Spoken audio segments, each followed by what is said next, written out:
heavy, isn't it? A bit fatty, all those sausages. What do you think? It's 8:12. So, the crisis, insoluble problem, major crisis. Both stepmothers want their names on the wedding invitation. Catherine adores her stepmother, who more or less brought her up. She wants her name on the invitation. She wants it, and her stepmother is not anticipating, which is understandable, since the mother is dead, not appearing next to Catherine's father, whereas my stepmother, whom I detest, it's out of the question her name should appear on the invitation, but my father won't have his name on it if hers isn't, unless Catherine's stepmother is left off, which is completely unacceptable. I suggest that none of the parents' names should be on it. After all, we're not adolescents. We can announce our wedding and invite people ourselves, so Catherine screamed her head off, arguing that would be a slap in the face for her parents, who were paying through the nose for the reception, and particularly for her stepmother, who's gone to so much trouble when she isn't even her daughter. And I finally let myself be persuaded, totally against my better judgment, because she wore me down. I finally agreed that my stepmother, whom I detest, who's a complete bitch, will have her name on the invitation, so I telephoned my mother to warn her. Mother, I said, I've done everything I can to avoid this, but we have absolutely no choice. Nadia's name has to be on the invitation. She said, if Nadia's name is on the invitation, take mine off. Mother, I said, please, I beg you, don't make things even more difficult. And she said, how dare you suggest my name is left to float around on the invitation on its own, as if I was some abandoned woman below Nadia who will be clamped to your father's name like a limpet. Mother, I said, please, I have friends waiting for me. Well, I'll hang up and we'll discuss all this tomorrow after a good night's sleep. And she said, why is it I'm always an afterthought? What are you talking about, Mother? You're not always an afterthought. Of course I am. And when you say don't make things even more difficult, what you mean is everything's already been decided. Everything's been organized without me. Everything's been cooked up behind my back. Good old Hugh Jack shall agree to anything in all this. She said, get this, in aid of an event, the importance of which I'm having some trouble grasping.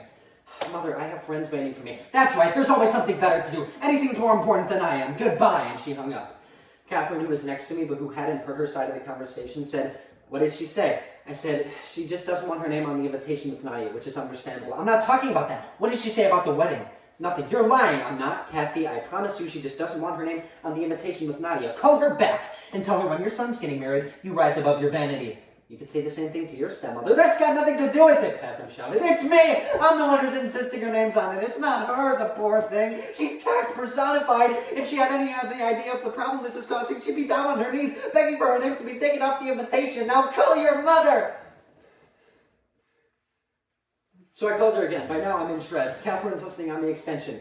Yvan, my mother says, up to now, you've conducted your affairs in the most chaotic way imaginable, and just because, out of the blue, you've decided to embark on matrimony, I now find myself obliged to spend all afternoon and evening with your father, a man I haven't seen for 17 years, and to whom I was not expecting to have to reveal my hip size and my puffy cheeks, not to mention Nadia, who, incidentally, according to Felix Parolari, has now taken up bridge.